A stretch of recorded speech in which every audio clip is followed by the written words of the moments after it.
Well, good day, nerds. It's me, the Dashing Saint, back at it again with Dark Souls 3 PvP. Would you imagine? Here's a little build I concocted a while ago, a luck mage of mine. Now, for these little clips that I've got here, I thought to myself, Dashing, you've got a lot of build diversity. Let's see about showing off each one for like a couple clips. So we're going to focus on the Luck Mage first. Now, in order to make a Luck Mage for mid-level, I decided to focus on the Sorcerer starting class, which means I don't have a lot of strength, I don't have a lot of endurance, but I do have a fair bit of attunement and a fair bit of int and luck. Funny. This host's name is Dr. Cusimano. I remember that from Sopranos, one of the side characters. I remember I have a bit of a hard time finding this host, so let's talk about my main setup on this guy for a second. So because he doesn't have a lot of strength, as I was saying, we have to use either knives, small sort of utility weapons, unless of course we're willing to put on a different bit of rings. Now that does leave us at a little bit of a disadvantage, but I am pretty savvy nowadays with mid-level, so it's something I'm willing to mess around with.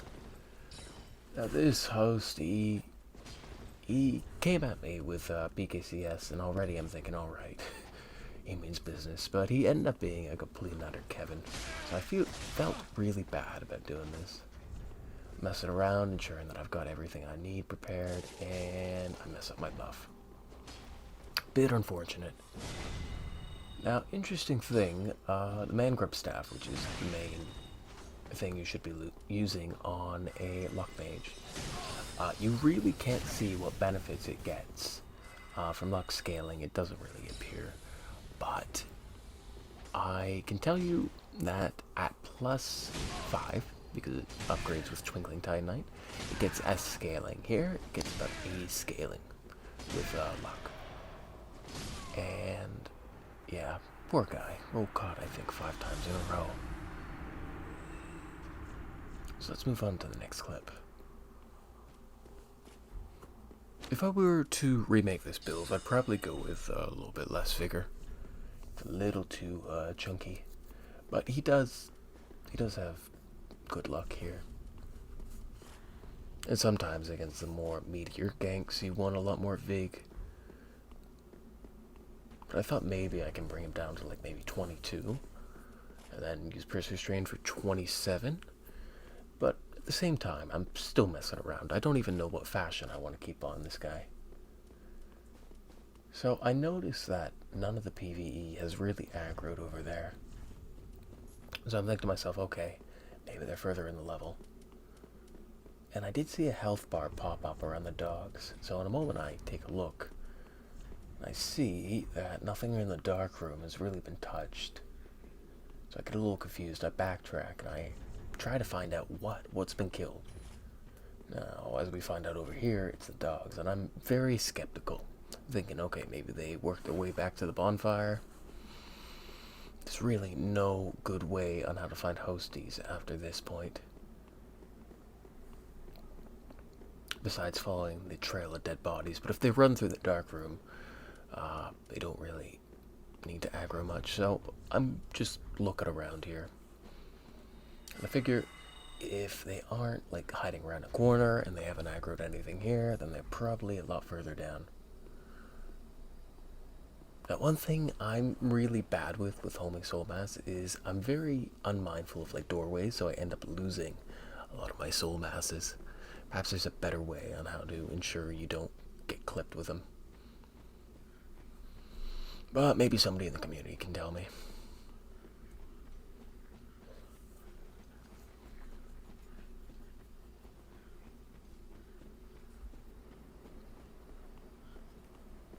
So I'm thinking at this point, okay, I'm not seeing a lot aggroed, maybe I should Black Crystal, and I'm just kind of looking around, and at this point I realize that the little creature's been aggroed. Now that only happens if they rolled off and just kind of like plunged it and woke it up. I'm thinking, okay, it must be further on. And in the distance over here, I see a little shade of gold. And the chase begins.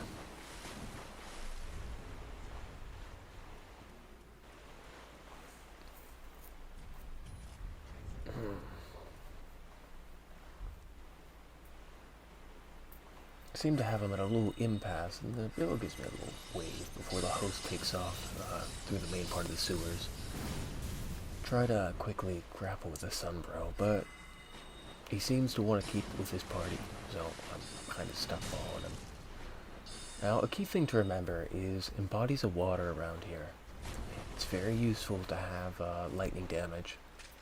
Can't really do it with a straight sword, but anything ranged, whether it be lightning bolts from a crossbow or miracles, it will electrocute the water. I briefly play around with my crossbow, one of the few things I can use safely without needing a knight's ring, I think. So at this point, I'm fearing a bit of turn and burn. I go to my mace, and nothing. So they're essentially booking it at this point. I think to myself, Dash, maybe they're just gonna go for the fog wall. But then I hear around this point one of the Silver Knights goes off. So it's like, okay, so they're fighting the PvE a little bit, but they're still booking it. So I go to blindside this guy, and I see his buddy in the back with the Uggs. He's trying to look to clip me, so I quickly was able to get a little bit of damage off. At this point, I realize I am in the perfect position here. I have a whole lane of casters that are going to back me up. I've got the dogs that will do a bit of chase down. So I'm thinking, okay, alright, let's ensure they can't just run through here. So I run to the elevator, send it up, and drop a bit of shit to ensure that they can't pull it down easily. It doesn't really help, but if somebody's just running through and they're mashing X, they'll pick up an item instead of pulling that lever. That goes for other areas of the game too. You can even put it a couple of items in front of the Pontiff elevator, a little spinning one from Dark Souls 1. That can sometimes help. So I toy with a little bit of archery to see if I can bait one of them out. I managed to get both of them. So I'm just quickly swapping around, looking for my Henris, because that does have good luck scaling. And at this point, I've got a bit of PvE to assist. They're a little bit slow in the update.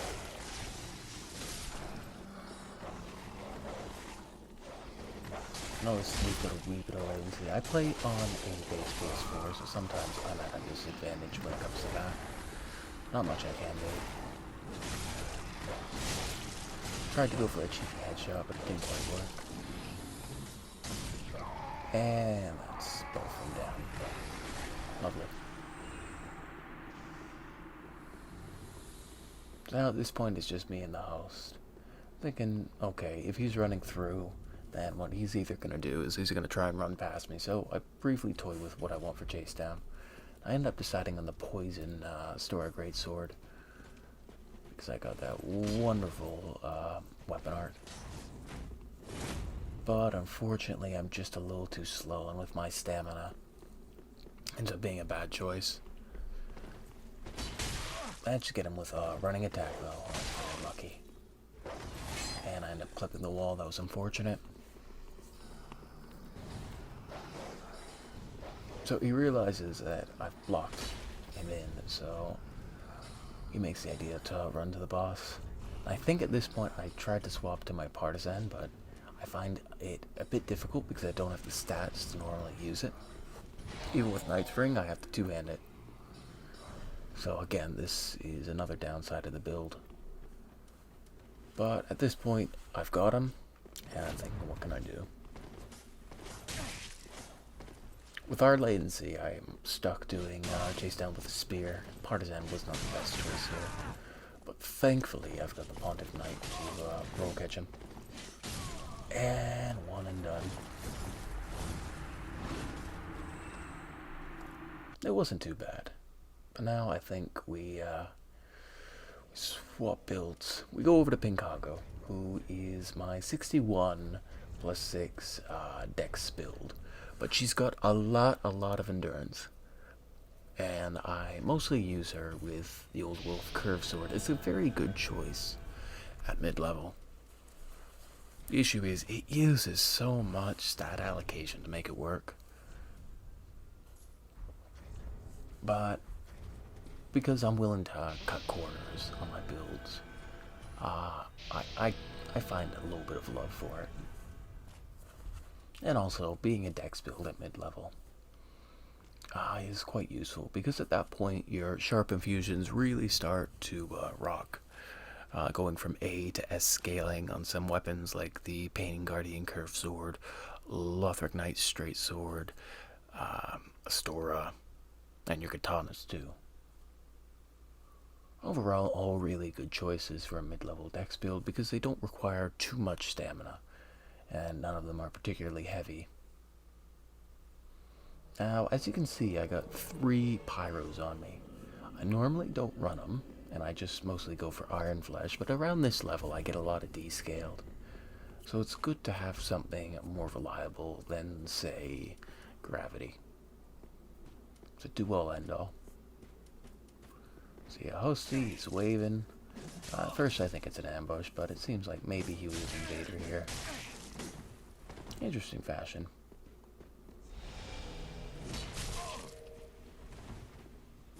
Now at this point I get a little cocky. I tried to go for a Cestus Parry.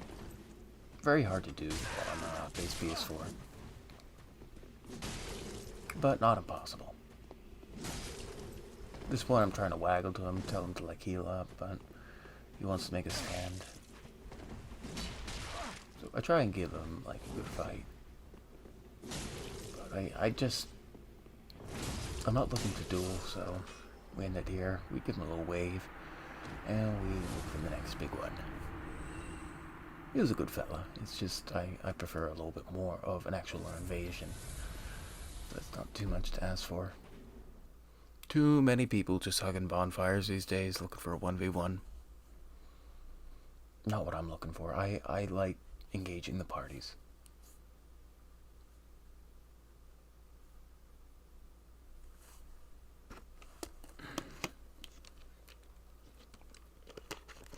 I'm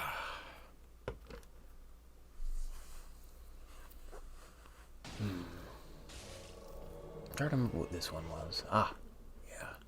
Another solo host, unfortunately. But I noticed that there's a weird bit of latency in this world. As you saw, that Silver Knight just kind of was alive and then he died. And at that point I realized, okay, I'm not going to get a good backstab on him, so I finish him off.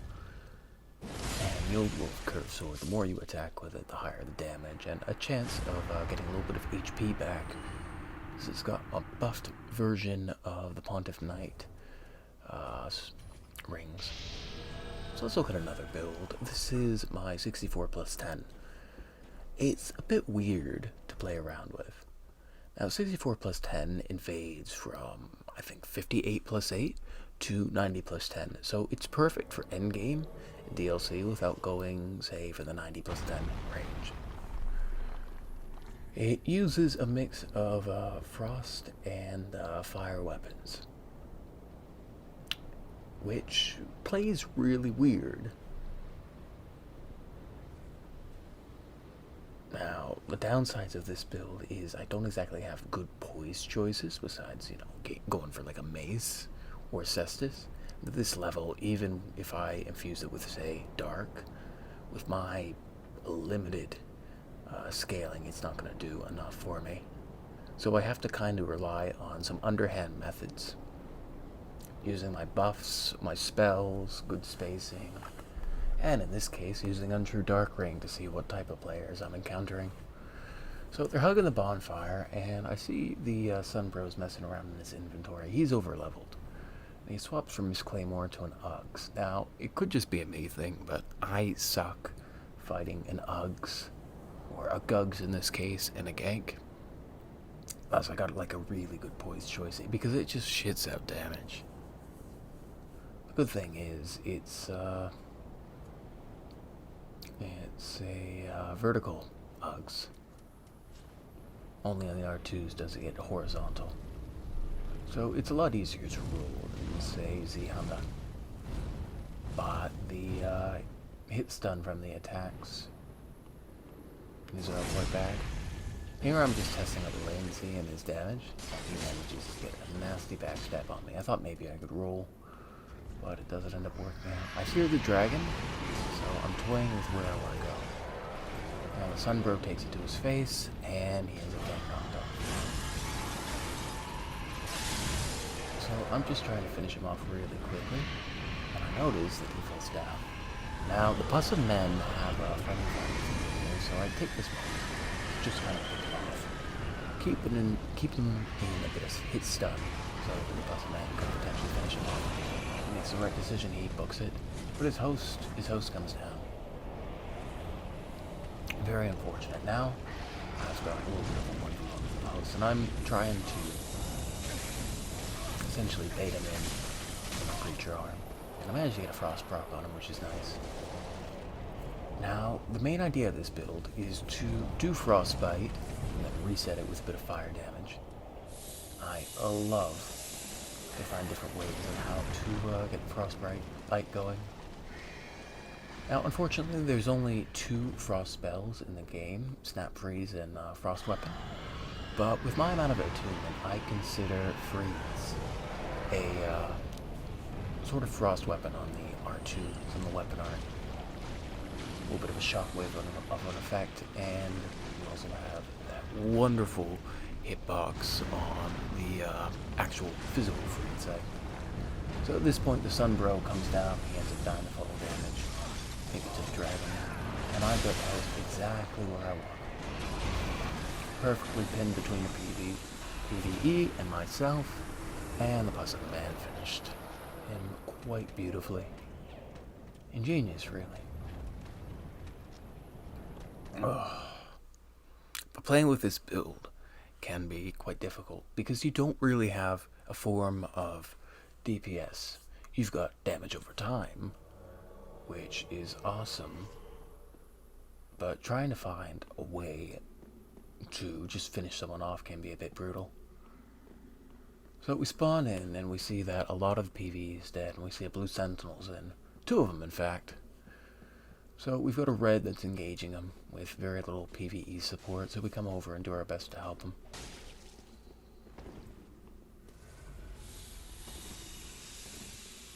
Now, he's got the moon scythe, and I'm trying to tell him to, like, back off, because I know he's probably low, and we don't need to, like, really be aggressive here. And at this point, I realize that blue's got some very nasty latency. Thankfully, my co-invader puts him away quite nicely. Very cool-looking build the host is running. Less spiked mace on a pure evangelist. Now, while I'm dying to sellsword blue, my co-invader is putting in a lot of work, so I help him finish the job, give him a wonderful wave. He does some triumph, and for his last little emote, he points down the host. Cheeky little red. Still, good work. I think we get another co-invasion with him, and this one ends up being a bit of a doozy. We've got a hostie that's hiding in a mostly dead level. He ends up getting 2 blues along the way, so it ends up being a lot of running.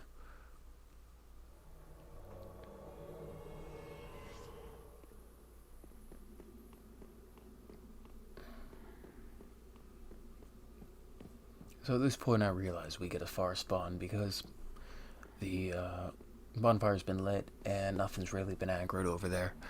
So that usually means they are over by the dragon barracks. So we head over there and we realize the first little issue.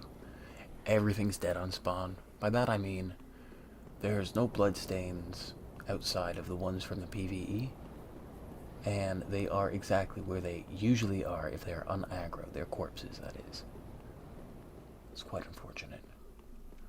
So here I'm thinking, okay, maybe he's at the fog wall. And we go over and we see that the clerics are dead. The Lothric Knights are dead. So, yeah, host beelined it from the looks of it. And we have a little sniff around over here. And at this point, it's like, okay, what is it still alive? What has been done in this world? What hasn't been done? So the elevator's been sent down.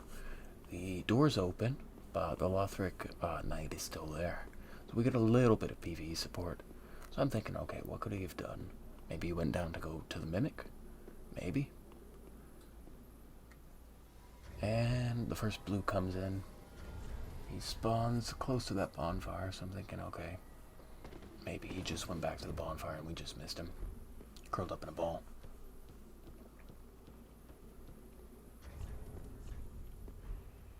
So I quickly swap back to my true Dark Ring, and I think the blue just misses me by like half a second. We're just looking for other unkilled PvE. Always know what's still on your side in an invasion. I lose this one. But mostly that was because of bad planning. And not coming fully prepared. So the second blue comes in, and our co-invader from the last invasion also spawns. So right now we're just trying to find out where the hostie is, while also seeing if we can avoid the blues.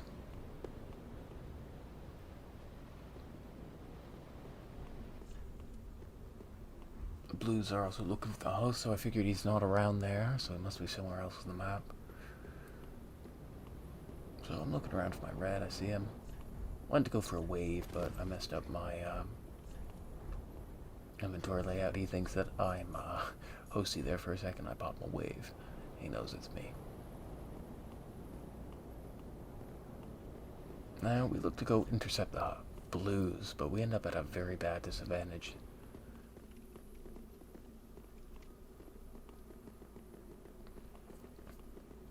Because my build is better for like holding progress than it is in direct combat. I've got a lot of gimmicks I can use, like the Preacher's Arm, Flame Fan, and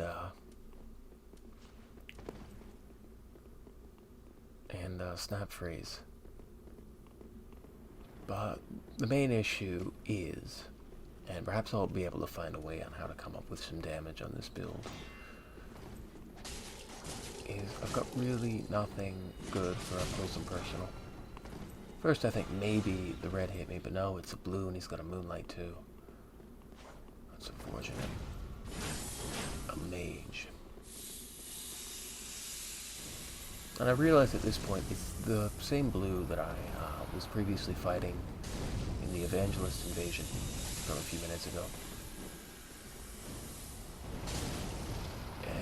Moonlight with CBV, we're not looking for a fun time right now. We're looking to finish stuff off. So I swap over to my Dark Follower Saber. It doesn't do a lot of damage, because even though I'm at +10, I'm still working off of 1816 faith. My co-invader, unfortunately, gets killed here. So now I'm on the run, and I'm using the Lothric Knight that I know is still alive here. But this guy's Sellswords just shit out damage. That and the CBV means I'm at a very big disadvantage. And I'm mucking around with these spells and I'm getting hit by everything. So at this point I'm like, okay, Lothric Knight is gonna die. Let's see what we can do. Maybe bait one of them up the ladder.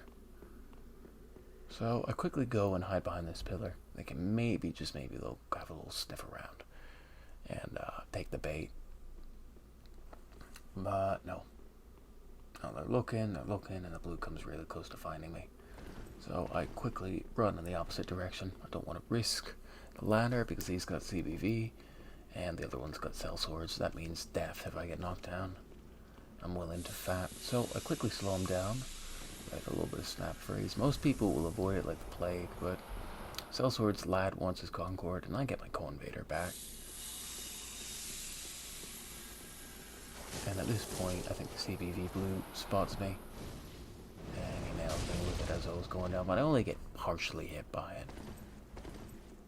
So I'm in the clear. So now at this point, I'm looking to signal my red. So I swap over to my mimic head to show him where I am, but I don't think he can see me. I'll just try and quickly signal to him with a firebomb and a black firebomb, but no avail. Oh well. He's going back up there, so I figure, okay, I'll join him. And I'm going, and I notice just behind me, I see the host. Finally, we can fight him. It's been a while. It's been like 3 minutes and we haven't seen him. He's got Uggs. I'm trying to outspace him with Freed Scythe. But at the same time, I'm being a bit cautious because the frame rate is starting to go to shit at this point. It usually happens on a base PS4 in Lothar Castle, and also occasionally Grand Archives.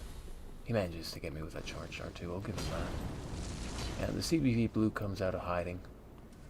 And I'm hoping maybe Co-Invader will be able to get a 1v1 and kill the Sellswords lad. But unfortunately it doesn't play out, as both blues come down and the red joins me here.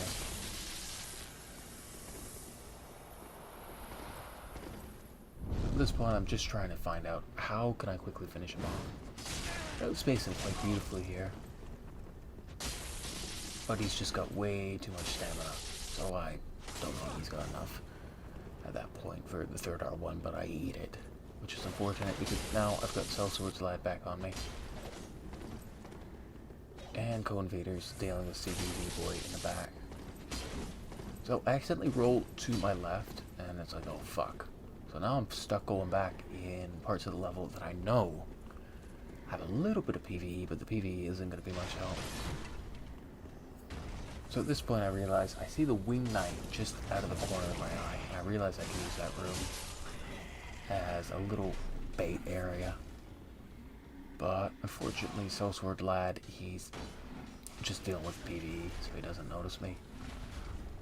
And I'm out of Estus, so I swap over to Philionors just half-heartedly. I know I've already lost the invasion at this point, but maybe, just maybe, I can take Coasty with me. Make it worth it.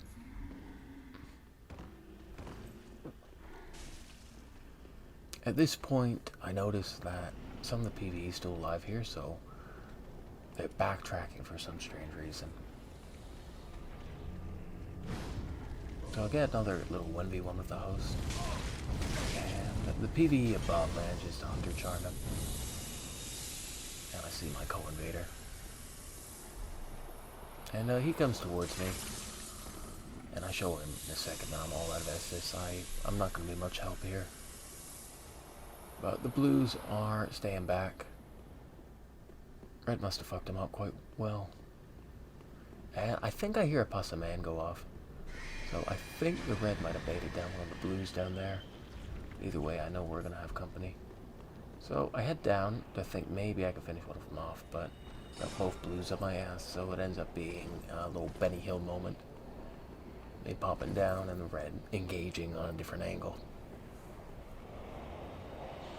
Just very bad plays here from my part, but you have to learn from them. If you want to become a better invader, you have to learn from moments like these.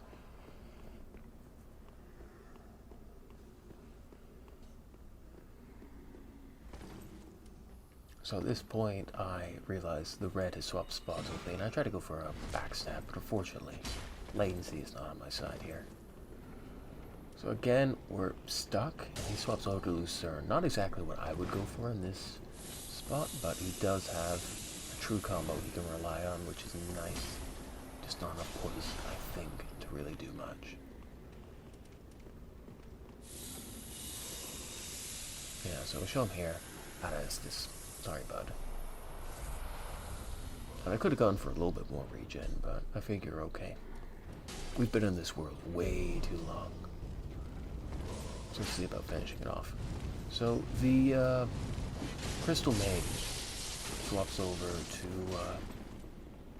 Scythe for some strange reason. And I swap over to Red Tier, so I think maybe I can get a little bit of DPS out. But in that little span of time, my Co-Invader eats it. So I make a last stand in the Wing Knight room. The Wing Knight can get a lot of DPS out.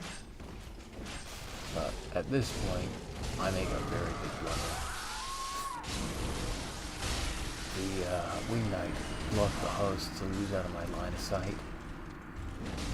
It was a good invasion though.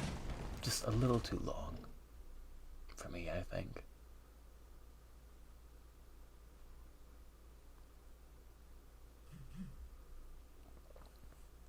And I think I throw on one more invasion here from Onyx. She's a very cool build. I just need a lot more practice with her. Always assume when you spawn in that you've got a further spawn to go to. And I see a PvE here, which is exactly what I'm hoping to get. Nice, PvE. It's a fair bit damaging.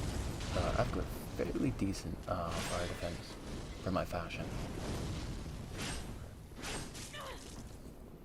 We have a wee bit of latency though, so try and bait him out with a little bit of free sight, and I managed to catch him a bit. That was a good play on my part, but then I end up eating his charge dart too. And I think I got the frost proc right there. So at this point I swap over for fire damage. I managed to, thanks partly to the hit stun from Floating Chaos, I managed to get him in a pseudo combo with Flame Fan, which is awesome. But a blue spawns in, so the 1v1 is now turned into a little 2v1. Now I noticed that he's also got a fair bit of latency to me. But I can't exactly do much here, and he's also got an Onyx Blade. 3 Onyx Blades in this invasion. Okay. So I think the dragon manages to catch him right there. I don't think that was from my frost. So I make my way back around thinking, okay, got a 2v1, what can I do to really change up the situation? I think, okay, you know what? I don't want to deal with the CBV, and I want to slow him down. So I swap over to my heavy Murky. I go for regen, buff it with frost. Interesting thing, actually. If you buff a weapon with one of the odd proc spells, like Frost Weapon, Blessed Weapon, and for shields, Great Magic Weapon, they don't appear actively. Like, you can see that it's not bright blue, but it's got a little frosty overturns on my Murky. Great for hiding with Untrue Dark Ring. Very little niche, but gimmicks can make or break your invasion. Always try and know at least a couple.